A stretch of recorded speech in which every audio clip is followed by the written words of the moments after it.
Humanly speaking, it is impossible, but with God, everything is possible. Matthew 19:26. What's up, y'all? I'm Key and welcome to my channel. If you're new here, welcome. Go ahead and before you even jump into this video, subscribe, hit the button below. If you're returning, welcome back. Welcome back. So this week we're talking about requirements kind of for bariatric surgery. So I'm going to talk about what is required from my insurance, from my surgeon, and this is specific to me, my journey, my type of insurance, my state. It's going to vary state to state. It's going to vary insurance to insurance. It's going to vary surgeon to surgeon. So this is kind of just a overview or guideline or something for you to kind of know where to start. So let's start with insurance requirements, because that is the very most important thing, because I am getting my surgery through my insurance provider, which we thank God for health coverage. Hallelujah. And so for my insurance company, in order to authorize surgery, they have requirements. And again, this is going to be very specific to my insurance company, my state, all of that. I have Care First Insurance. It's Care First of Maryland because my employer is in Maryland, and that's how it works. However, my insurance is about to change in March, so I'm going to have to do this process all over again, which is fine, because I'm pretty sure it'll be similar, because it's still going to be Care First. It's just going to be Care First of DC instead of Care First of Maryland. So I just need to check with them and make sure that there's no additional requirements. So let's jump right into it, and water break first. Okay, so for my insurance, they require 3 things as the bare minimum. The first is a psychiatric assessment. I completed that this week actually, and just faxed that over to my insurance company.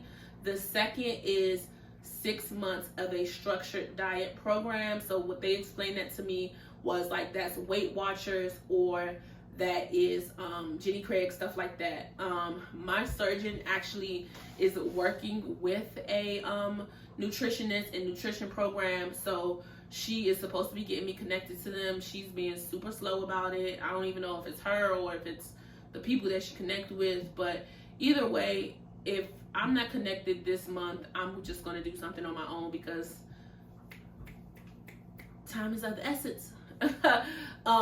So yeah. Oh, and then the last thing is that they require you to have a BMI, so that's body mass index. They require you to have a BMI greater than 40 or a BMI greater than 35 with a weight-specific health condition. So you can have a BMI of 35 with high blood pressure or diabetes or sleep apnea, things like that. So my BMI is greater than 40, so I don't need to worry about having a additional requirement. So that is the 3 minimum requirements from my insurance company. The first is psychiatric assessment. That is to determine that you're mentally understand the life change that's about to happen. You're mentally ready to commit to a lifelong change, and you're mentally ready to have surgery. The second is the BMI requirement, greater than 40 or greater than 35 with a additional weight-specific health condition, and then 6 months of a structured diet program. In addition to those requirements, because of my health history, my surgeon has recommended that I do additional health requirements. So because cardiac disease runs in my family, I had to see a cardiologist to get cardiac clearance that my heart can take surgery. So I got the cardiac clearance. They did an echocardiogram.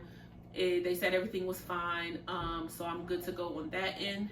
I also had to do a sleep study with sleep medicine doctor because my surgeon said because I snore that she recommended. Turns out I have severe sleep apnea.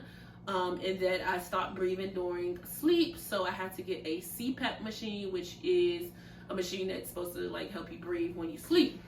So I got that machine. So now that I have that machine, I have to meet the requirements of using that machine in order for my sleep medicine doctor to clear me for surgery. So my insurance requires that I use the machine at least 75% of the time. So 75% looks like 21 days of at least 4 hours a month. 4 hours a night. So yeah, I've only had it for a week. I've had some complications with it, so I haven't really started using it consistently, but I'm going to see the sleep medicine doctor later this month, and I'll talk to him about that and hopefully get that resolved. That is covered by my insurance, but I also have to pay a monthly fee for it until it's paid off, which is annoying. But kind of important that I don't die in my sleep. So this surgery, I already know this surgery is going to change my life, and it is changing my life, is improving the quality of my life. But had I not decided to get this surgery, I wouldn't have gotten a sleep study. I wouldn't have had a reason to get a sleep study. Like, I know I snore. I've snored all my life. It doesn't bother me, but it bothers other people. And like I told y'all in another video, I'm just trying to look out for my future husband at this point, okay? So he don't have to deal with the snore because the CPAP machine is going to take care of it. And the way that it's so funny to me. The way that the sleep medicine doctor described it was that like 6 to 9 months after I have surgery, the sleep apnea should be resolved. And I won't need to use the machine anymore, and things like that. So yeah, wow, I just got a little bit emotional because I would not have known that about my health had I not decided to get this surgery and required to get a sleep study.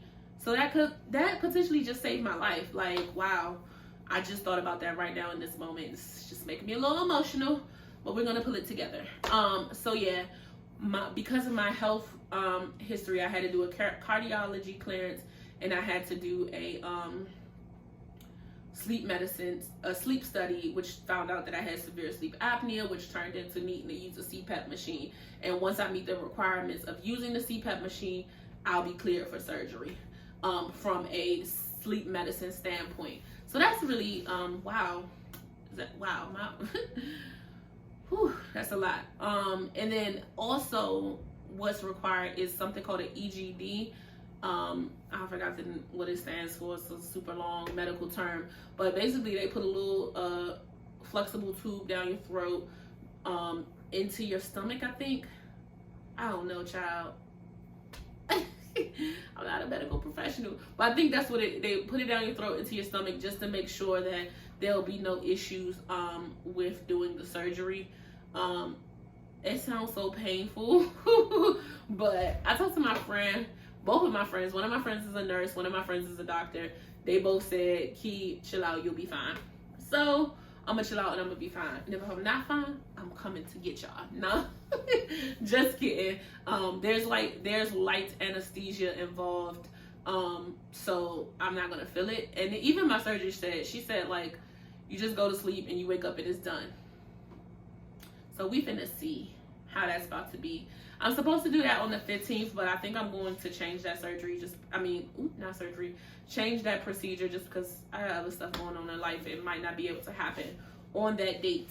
And then I think as far as medical wise, I would have completed everything. Like I started my first consultation appointment with my surgeon was December, I want to say December 3rd because it was before my birthday. I think it was December 3rd. So right after that, I scheduled my cardiology appointment. I scheduled the sleep medicine appointment. I just did the psychiatric assessment. I just scheduled the EGD. That took a little bit long to schedule because my surgeon works at multiple locations. So the location that I'm seeing her at is like not her primary location. Then she works at the hospital, which is where I'm assuming that I will have surgery, at that hospital, and then she works somewhere else. So trying to coordinate like getting the EGD schedule was super annoying, which is why I kind of don't want to cancel it. So we'll see. But from a things I need to do standpoint, the only thing that I need to do at this point is to continue, you know, my healthy habits that I've started, and to start doing the structured diet program, which is required by my insurance. So I'm going to talk to my surgeon on the 9th when I meet with her, to determine whether or not I can do this structured program through her in a timely manner. If I can't, then I'm just going to find something else to do on my own, which will probably be a cost. It's fine though.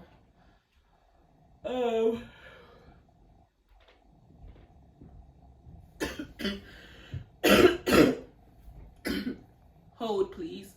Okay, I'm gonna have to wrap this video up soon.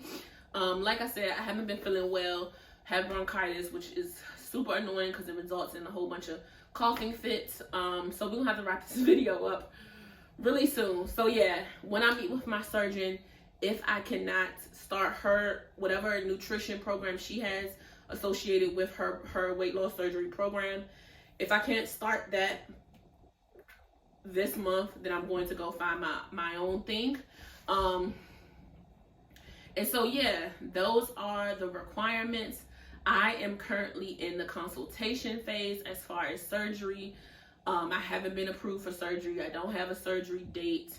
As far as what type of surgery, I am strongly leaning towards the gastric bypass. And I will do another video explaining why that is my surgery of choice. What else? I know that I'm super early in this journey, and I've decided to share it from this point because I really want to contribute to changing the narrative around weight loss surgery. So a lot of people think that weight loss surgery, bariatric surgery, is the quick fix, but it's not. As you can see, there's a lot that goes into it. You got to get cleared. You have to do some work on your end. You have to mentally prepare for it. And so that's the purpose of me sharing this journey super early. I know that a lot of it is unknown to me right now. You know, I only know what I've researched, what I've asked my surgeon, and again, this is all specific to me and my experience, so it may be different for somebody else. So yeah, I just decided to start sharing it at this journey because you don't see that. You don't see, I have yet to find someone sharing their journey from this consultation phase of, hey, I just talked to a surgeon about bariatric surgery, and I want to see, you know, where this leads. Not saying that no one isn't doing it. I'm not shaming people for sharing what they share and when they decide to share it. But I just think that it's important to show the work behind it, because a lot of people think that weight loss surgery is the easy way out because they only see the after. They don't see the during. They see you before when you're unhealthy, and then they see you after when you're healthy and, you know, making progress. They see the Instagram posts that say 180 something pounds down, 120 something pounds down. They don't see the work that goes into it. And so that's my purpose of sharing it, is to try to break that stigma. In addition, because being the millennial that I am, I have watched a lot of people's journeys. I follow a lot of VSG people, a lot of bariatric patients, and a theme across like people who have had weight loss surgery is that they wish that they would have documented the earlier phases. So I'm documenting it more so for me. Like, I can't wait to look back at this video once I have a surgery date and see where I am now today, February 5th, 2022, and where would I be in August 2022, you know? So I'm excited about that, and I'm sharing it more. A lot of it is for me, and y'all just happen to be on the journey with me. So yeah, that's why I'm being transparent in this way. That's why I'm sharing it in this way. And I'm so grateful that the 3 people that's watching my video right now, shout out to y'all. Y'all seen that that TikTok sound where it be like, to the 12 people watching my videos, y'all need anything from the gas station? So to the 3 people watching my videos, if y'all want something from the gas station, let me know. 7-Eleven, let me know. Yeah, so I'm super excited on this journey. Thank you for following me on this journey and encouraging me. A lot of my friends, I cannot describe the amount of support that I've had so far. And I'm only in the consultation phase, but every single person that I've shared this with have been very supportive. I have had some negative comments and some negativity, but I understand that it's coming from a place of they don't understand it. I got, my decision, and it's okay. I'm okay with that, because that's the purpose of sharing it, to bring awareness. And so hopefully through me sharing it and them watching it, if they decide to watch it, that they'll have they'll have a greater understanding of why I'm making this decision. So yes, that's it. We gotta stop this video before another coughing fit comes on.